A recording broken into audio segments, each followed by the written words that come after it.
welcome you to Stung, a cocktail hour reading with William Deverell. I'm Anne-Marie Matten, and I am representing historic Joy-Kagawa House in Vancouver. We're situated on the traditional lands of the Musqueam, Squamish, and Tsleil-Waututh people, just down in Marpole on the north arm of the Fraser River. Oh. We're the childhood home of author Joy Kagawa, who is the author of the novel Obasan, which some of you may have read, as well as other novels, poetry, children's literature, and memoir.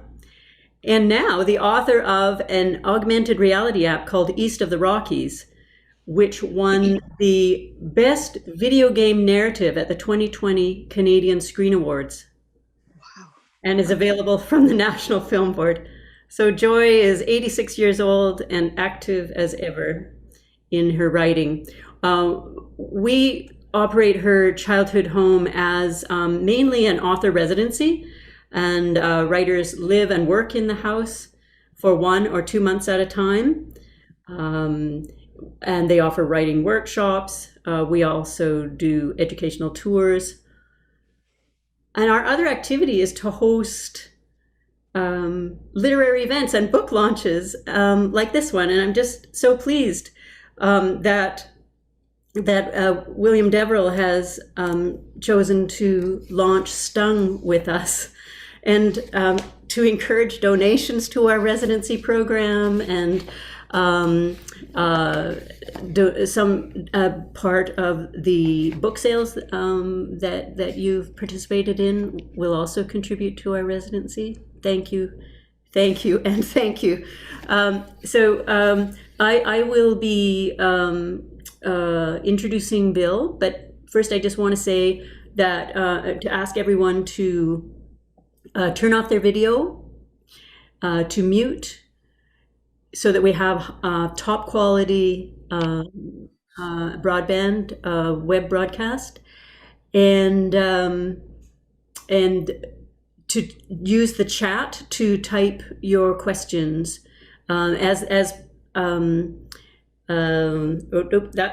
we'll get out of that. Okay. But as we get into the presentation, just use the chat, and we'll go use that for the Q&A. So please turn off your video using the stop video button in the lower right corner of your taskbar. To introduce William Deverell, I mean, it's hard to do so with such a number of fans who are here today. Many of you know Bill personally, and of course you all know him through his writing. Bill transitioned to full-time writing from a career as a journalist and as a criminal lawyer. And script writing, the originator of the wildly successful Street Legal series, and the 20th novel launching here today, Stung. We're so pleased to have you here, Bill. Welcome. Well, thank you, Anne-Marie. I guess what I should do is talk about how this. If everyone could mute, please. Yeah. Yeah. All right. Except for Bill. Do I have to do anything here? No, you're great. You're great. I'm not on. Am I on the screen? You are. You're looking good. Okay. So I'm going to talk a little bit about how this my 20th novel came into being. I, as many of you may know, am a bit of an eco-neurotic, kind of scared shitless about the state of planet Earth, and you know, what have I done about it? My wife told me, well, do something about it. Enough of saving trees and having characters moan about global heating and rising oceans. Get off your creative ass and make a statement. And that's what I've tried to do. At the heart of this book is an actual true story. It's a horror story about how the agrochemical giants produce pesticides that are just ravaging the world's insect population, particularly bees and other pollinators. And these agrochemical giants are acting out of pure unalloyed greed. And in the novel, I'm focusing on neonicotinoids. Boy, that's a hard word to pronounce, but so everyone is pretty well reduced it to neonics. But they're nicotine-based compounds that cause bees to lose the ability to navigate. They pervade farms, spread into wetlands and waterways and wells and drinking water supplies. Bees become disoriented. They can't find their colonies. Birds become decimated because all sorts of pollinating insects were fuel for their flights south and north. And there's been a drastic decrease in bird population. And it's a kind of insect and wildlife holocaust that, remember the DDT threat that Rachel Carson warned about a half century ago? It's happening again. Anyway, I have, it's not getting enough publicity. Sometimes you get some headlines in the Guardian Weekly, like this sort of thing. Quarter of known bee species have not been recorded since 1990. Toxic impact of pesticides on bees has doubled, study shows. And having said all that, and I don't want to scare people, and this is not a polemic, as much as the novel is an entertainment. It's a courtroom thriller with actually more than a fair share of sex, drugs, and rock and roll. I probably should maybe have labeled it with the standard viewer discretion is advised. This novel contains scenes of nudity, strong language, and politics, and humor. And it's very much a character-oriented book. It's told from 3 points of view. The first, of course, is for those who follow my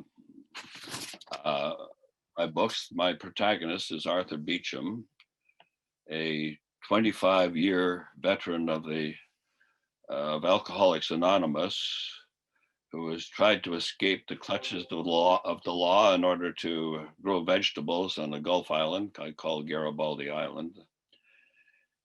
And the theme of most of the books involving Arthur is that he keeps getting dragged back into Vancouver or elsewhere, in this case, Toronto, to again fight for justice against his best wishes. And he's married to the Greenpeace leader, not Elizabeth May, but Margaret Blake is her name. But sometimes Elizabeth May thinks she's Margaret Blake. She's a good friend of mine. And Margaret, of course, is a sharp-tongued politician who sometimes her tongue gets her into trouble, as it did from my last novel, Whipped, where she gets sued for $50 million for slander. Well, in the first part of the book, readers who are our fans will probably welcome seeing or reading about my usual cast of characters from Garibaldi Island, Stony and Dog, and Hamish McCoy, who is a quick-tempered sculptor, and the island poet and brawler, Cud Brown, Tabitha Jones, who has got a thing about Arthur, and he's had a little bit of a fling with her and has regretted it all the time, and she is still coming after him. I'm going to read a little bit about an event on Garibaldi Island, which relates to a blockade by the local residents. Several hundred of them, almost half the population of the island, gathered together in the community hall to organize a protest against a a bunch of construction equipment and bulldozers and excavators coming over to demolish a park that is called Quarry Park because there's a limestone area there that they are about to try to develop. And so the island is supposedly on uproar about this. And here's the scene. A steady rain has dampened spirits at ferryboat landing, and the expected vast throng has not materialized. About 100 have shown up, standing 10 deep at the ferry slip, their arms linked, many awkwardly holding umbrellas like a patch of giant mushrooms. Only one of yesterday's high fivers is aroused from their hangovers. Cud Brown, an armchair Marxist who has never been known to miss a demonstration. The Queen George, that's the ferry, berthed half an hour ago and the landing gate is down, loaded trucks idle in the car deck. The first mate and other senior officers have given up trying to confront and persuade and are conferring with Constable Dugald, who shouldered his way through the line, jostling Cud. The two are not the best of friends. Dugald checks his watch, makes a radio call, presumably to his superiors, then strides across the landing gate, plunking himself in front of the bank of dripping umbrellas. All right, let's break this up. This is an unlawful assembly. I can think of a dozen laws that are being broken here. We shall not be moved, Cud, the poet, says. Well, you're busted, pal. Okay, I'm busted. Now what? Who's going to take me in? Me and them. Dugald gestures at the RCMP launch, coming full throttle around ferryboat point toward the public dock. Listen up, everyone. You have 2 minutes to get the hell gone out of here. You want your kids seeing you locked up like common criminals. You want records, mugshots, fingerprints. A voice behind Arthur. I got family at home. Arthur turns to see Luke, the plumber, sidle off into the rain and mist. I have to take my cat to the vet tomorrow. Hattie Cooper breaks ranks, pulling her husband with her. A collision of umbrellas. I got 60 kids I have to drive home. The school bus driver follows them. The exodus of the faint-hearted continues. I have to feed the dogs. My patio furniture is out in the rain. I have to take my meds. By now, a dozen uniformed officers have trooped into the ferry compound. Arthur is dismayed. The siege of ferryboat landing is self-destructing. Everyone sit, Reverend Al calls. Arthur squats, trying to avoid a puddle. The senior officer glumly reads them their rights. Handcuffs are clicked open. A pair are snapped onto Arthur's wrists. He feels ridiculous. Let's help you up, old timer, says the husky female officer, grasping him under the armpits, raising him to his feet. So that's our poor Arthur. Ended up getting busted, fighting for the good cause, and he was pretty dispirited over that. Of course, no one ever really got sent to jail and charges were dropped, but it was a loss. Well, the other, then eventually, of course, he was pulled into this massive trial in Toronto, dispirited, with a sense that he'll never be able to, if he lost that simple case involving a ruckus at a ferry boat landing, he is up against huge odds if he takes on a giant agrochemical corporation. Well, the second voice that, and the first to be heard actually, and if one reads the book and turns to page 1, is that of Rivi Levitsky, who is 23, an environmental activist, member of an underground organization called the Earth Survival Rebellion. And at the very opening of the novel, you'll also meet Howie Griffin, who is the security head of one of these agrochemical giants, Chemicon International, a powerhouse. And they're the true villain in this book. And her role is to infiltrate by, if necessary, having to seduce Howie. So this is how the book opens in the voice of Rivi Levitsky. It's in Toronto. So I'm in this gauche, fake shishi pickup bar in Queens West, all glass and glitter. It's called, get ready to barf, the Beaver's Tail. 5 o'clock and they're streaming in, the lonely and the desperate, fleeing the cubicles and workstations of their corporate prisons. It's a steamy midsummer day, and the place already reeks of sweat and hastily applied deodorant. Picture this, a kind of selfie. Our heroine commandeers 2 stools, one with my bag on it, the other propping up my fanny.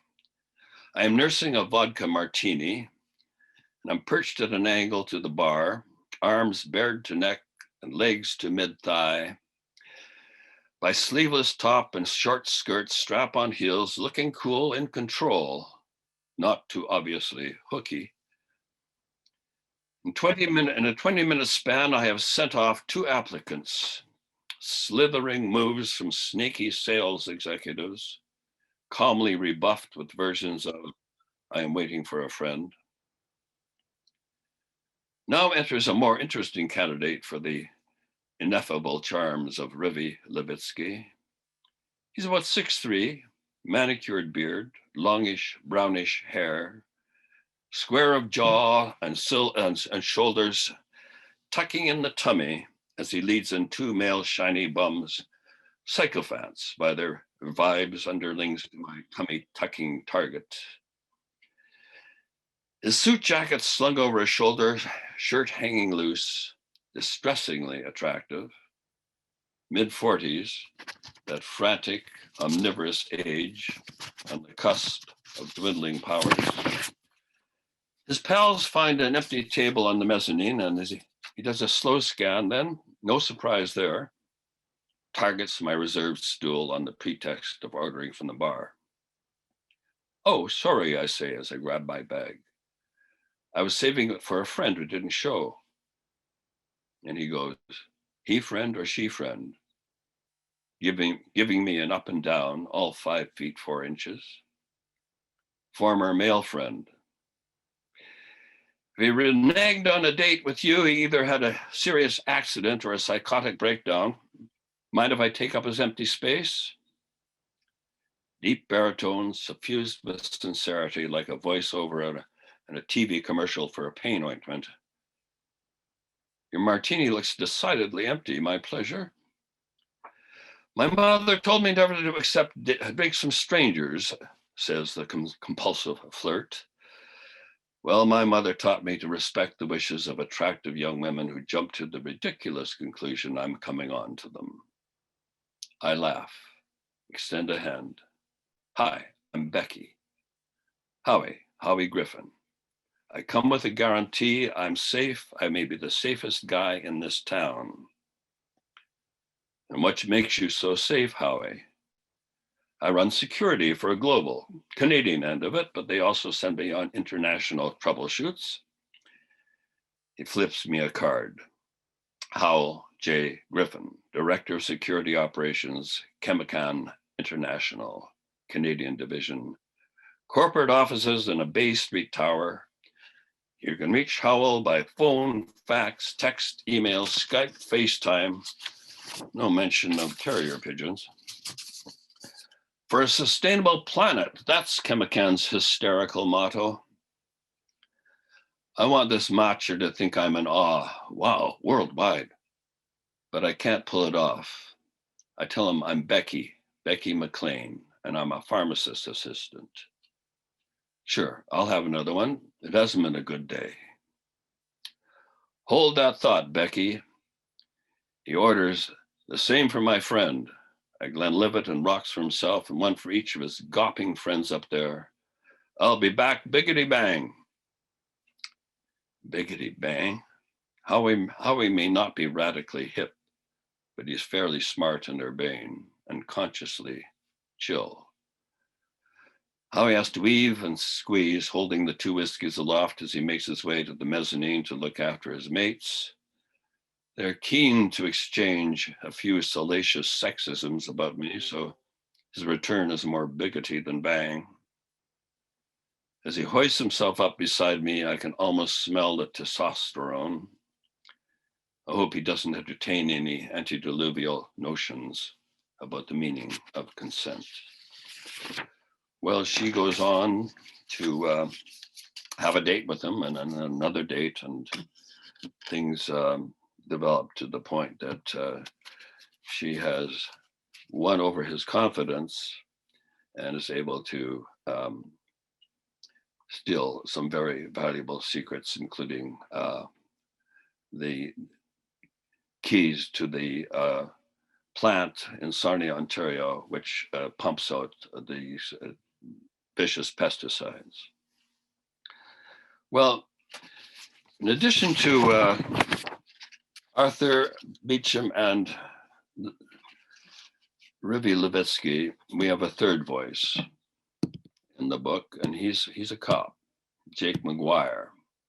He's a gruff, old-style Ontario Provincial Police Inspector, a bit of a sexist and a bit of a, he's trying to work through that. His main antipathy is toward lawyers. He can't stand them. And his sidekick, as it develops, is Sergeant Galen Roberts, who is a feminist detective. And of course, they start off regarding each other as respective pains in the ass. Anyway, so there's been this break-in at the Neonics plant in Sarnia, and McGuire arrives. And here's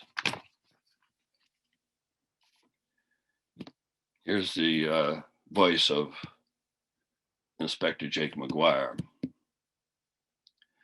Inspector Jake McGuire hefts his bulk from his cruiser, moving slow, weary from a long drive and an interrupted sleep. His bread basket is roiling. He's got to do something about its intake. Too many sneak attacks into fridge and pantry. He can barely look in a mirror. He used to be called handsome. He makes his way to the open doorway of the sprawling Chemican plant, watches sourly as a cleanup crew swabs the floor. Gauze masks, rubber boots. Is that stuff toxic, he asks? Only to bugs, apparently. Galen is her name, Detective Galen something. Sarnia PD. She's been briefing him, all efficient and overeager. Tall, with blonde hair and unruly thatch that doesn't want to stay in place. Smells like cat piss. Can someone get me a coffee? They dragged McGuire out of bed for this. He arrived at dawn after a bleary-eyed hour's drive from London. The coffee shop's still closed. Galen doesn't exactly jump to it. They have coffee in the lounge, she says. Already, McGuire doesn't like her attitude.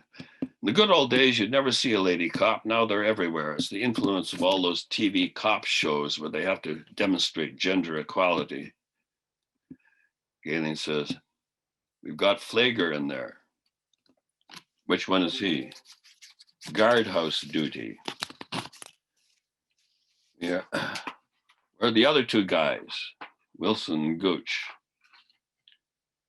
They hired hysterical cowards to guard this joint. First responders had to waste 2 hours looking for a bomb because of them.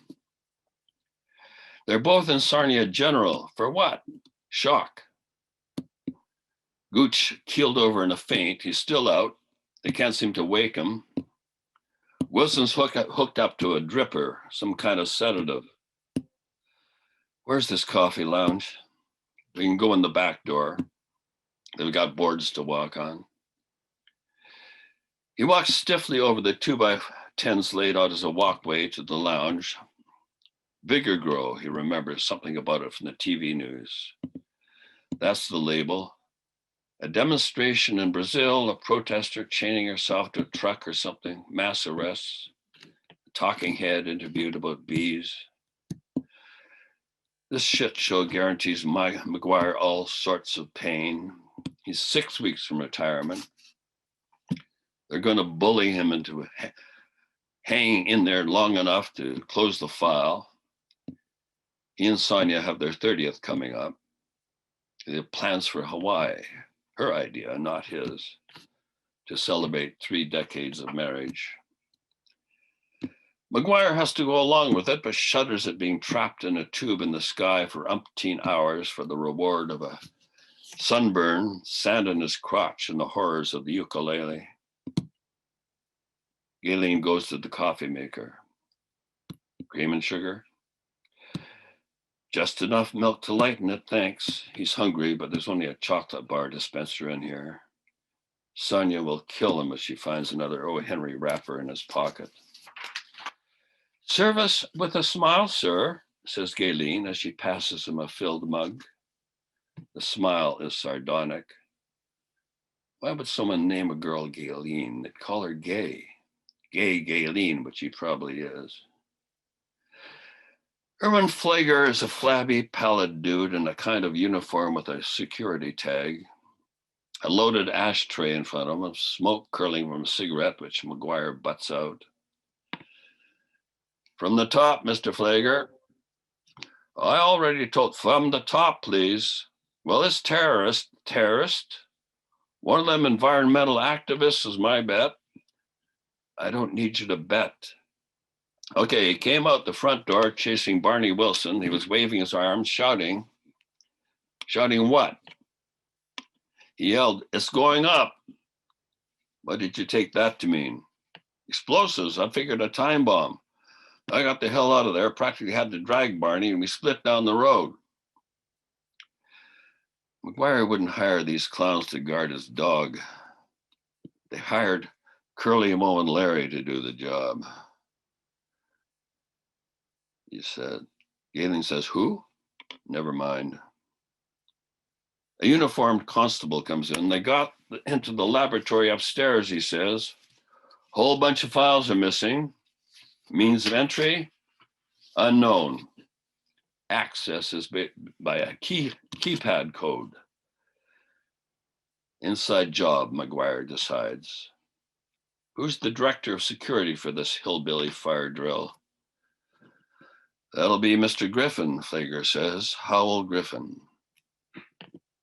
To Galen, bring him in. Okay, well, that's the third voice. That's the third guy, and he turns out to be a fairly enigmatic character as the story develops. And he obviously gets fired for his negligence and has his own way of getting back to the Chemican Corporation. So there, in the course of, just before I conclude this presentation, you will meet as well in the course of about a third of the book involves a massive trial in Court 6-1 of the Ontario courthouse, of the Toronto courthouse, which is in a massive courtroom itself. It's the size of a football field. I had the advantage of being escorted in there to take photographs and familiarize myself with it. So we have about some 200 pages of a almost 600 page book set in that courtroom, off and on, with breaks in between and mishaps and twists. And you will meet in the course of the reading about the trial several unique courtroom lawyers, barristers. Arthur is aided by Nancy Falk, who is a tough, hard-nosed criminal lawyer who's right through the whole trial. She's undergoing a nasty, mind-crippling divorce from her husband, also a lawyer. And she is also happens to be the sworn enemy of the presiding judge, irascible Madam Justice Colleen Donahue, who presides with no great ease over this entire raucous trial. You'll meet Selman Liu, who is a sightless, brilliant environmental lawyer who is engaged as well with Arthur in the defense. And you'll meet Azra Khan, the smooth, erudite Deputy Attorney General of Ontario, with a win record as a prosecutor that equals Arthur's as a defender. And as well, you'll meet an array of various scientists representing either side of this issue, and the issue being the defense of necessity. And whether or not, the question being whether or not in engaging in this protest and in this invasion of a pesticide plant, they were actually doing the kind of work that the courts would regard as necessary, and it's a very rare defense, and one that has been successful only on very scattered occasions. Typically, if you're racing to a hospital and breaking the speed limit, carrying somebody who is quite ill, you can plead the defense of necessity, and you would not be convicted of speeding. But beyond that, there are very few instances where it works. At any event, we have an array of scientists appearing, human beings, some honest, some disreputable. Now that back of this evening's cocktail party. Fine, great. Right. What? So shall we go to our musical interlude?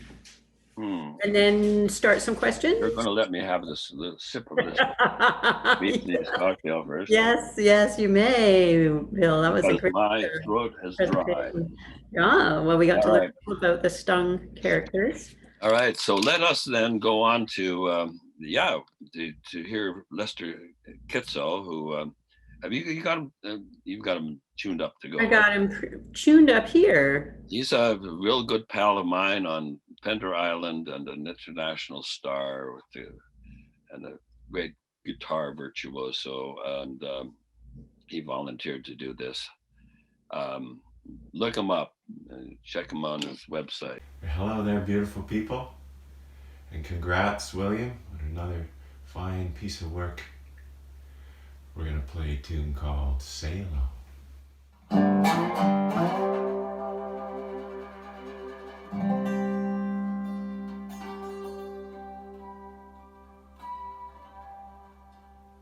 Say hello.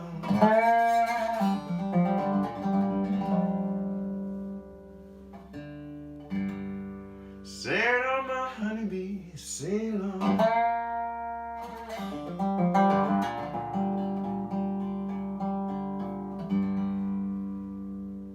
Say hello. Say hello, my honeybee. Say hello.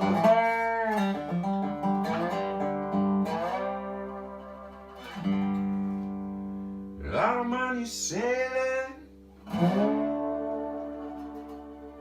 but please don't sail for long.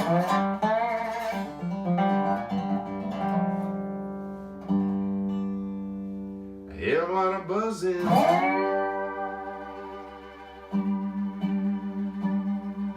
you know it sounds like my honeybee.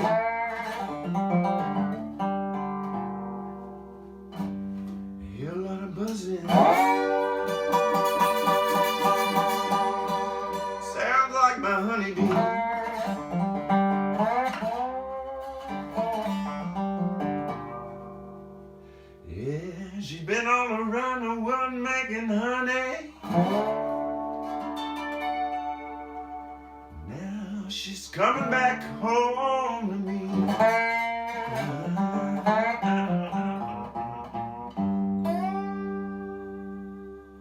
Sail on,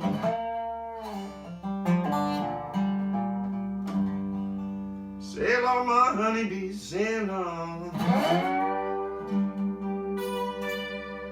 sail on.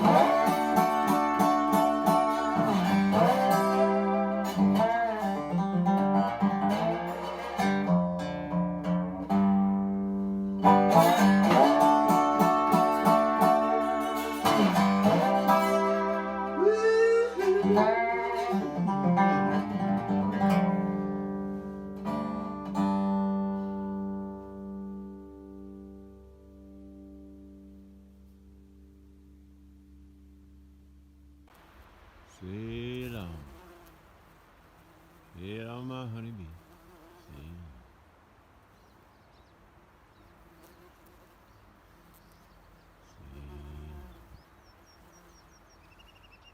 sail on, my honeybee,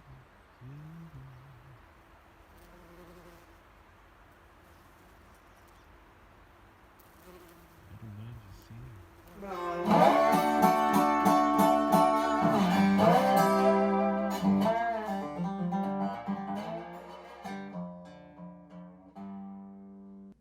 Wow. That was great. Yeah, that was really nice. Lester Quitzau. So we have a little bit of time now for some questions. And some have come in by email, and anyone else who has questions could post them in the chat, and we may get them to them now, or we could I'll share them with Bill by email and copy you. I have your email addresses from Eventbrite and your tickets. But one question, Bill, if we could start, is about outlining and your process. And JT Siemens says, I know you're big on outlining. Did you plan from the outset for Stung to be a longer than usual novel? Or is it something that occurred to you while in the outlining process? Well, I'll tell you, that was it was not my intention to write a 600-page book. I had actually entered into a contract with my publisher to write a book called Slapped, which would be about a slap suit, which that does, and then I thought, well, that's okay, but let's make it bigger. And so I really ended up combining two storylines and wove them together as best I could. In the traditional way I write my Arthur Beecham books, with a side story about Garibaldi Island, with that kind of issue with the park that was being destroyed, and a slap suit involving that, and then having him seek recovery as a lawyer by taking on this massive trial in Toronto.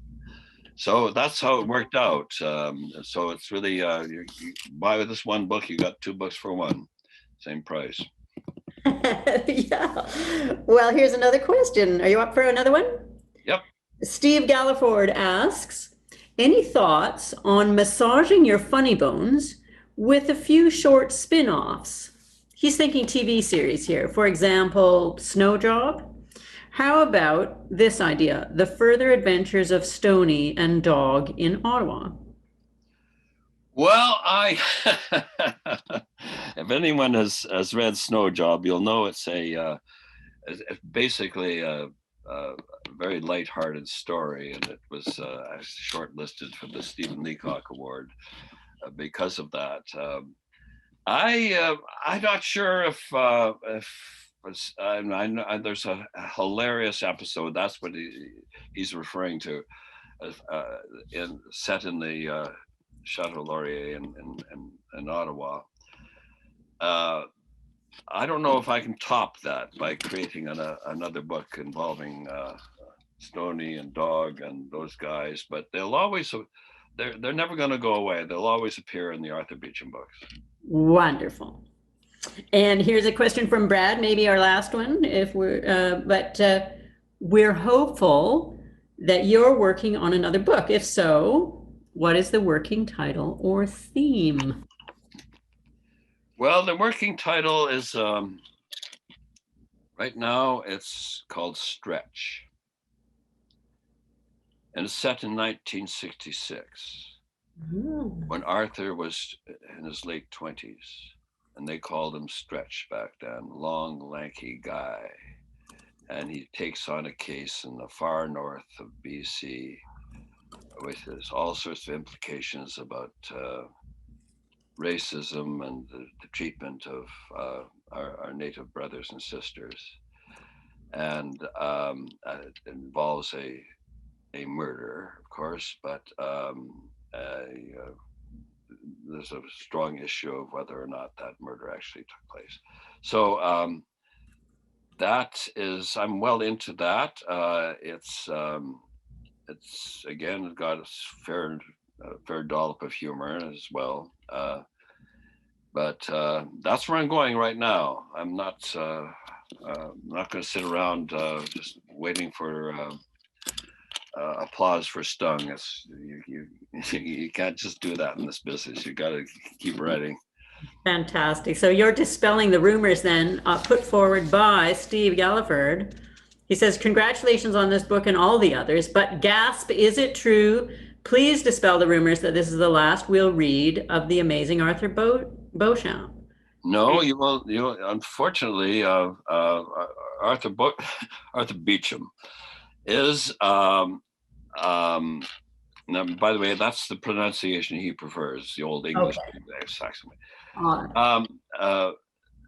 He's getting a little long in the tooth, a little old now, to be venturing back in the courtroom. But boy, he's had such a great history of interesting trials over the years that I can bring some of those great trials back to the 60s as I've done it. I'm going to move into the 70s, the 80s, and recreate the Vancouver I knew when I was a young guy as a reporter and a young lawyer back then. And Arthur will still be cutting forward to Garibaldi Island, dealing with his the crazy workers like Stonian Dog and all the people who harass him. So yeah, Arthur lives on. Sounds fantastic. Wow. Well, I think everyone should turn their video on and there's their mics and just give Bill a round of applause. And it's been great. Before that happens, can I just say something about? First of all, Anne-Marie, I have to give you thanks. You did all the heavy lifting for this operation. It seems to work smoothly, but that's not because of you. It just happened naturally. You did an enormous job on this thing. Oh. And there are some people out there that I have to thank as well. And I assume that Mark is out there, who was one of my the experts I called upon to Mark Winslow to give me he's the bee guru, right? And I have to thank Jay Clark, who provided a lot of good editing. Is there someplace? At least he promised to be, and he writes under the name of Slade, a very popular series of Inspector, or what was it called? Anyway, it's about a division in Vancouver that ends up solving all sorts of mysterious crimes. And what do we have else? I have to thank Judy Walker, of course, because she came up with some great ideas for the cover. My granddaughter Rachel Werner is there. Thank her too, because she's acknowledged in the back of the book. She's in the film industry in Toronto, and she kept me up to date on the mental workings of young people like Rivi Levitsky. So the voice of Rivi Levitsky is partly due to the assistance from my granddaughter. Wonderful. Wow. Well, thank you, Bill. This has been just such a great way to think about Earth Day and to see everyone together, and to celebrate your new book, Stung. Thank you for joining us today.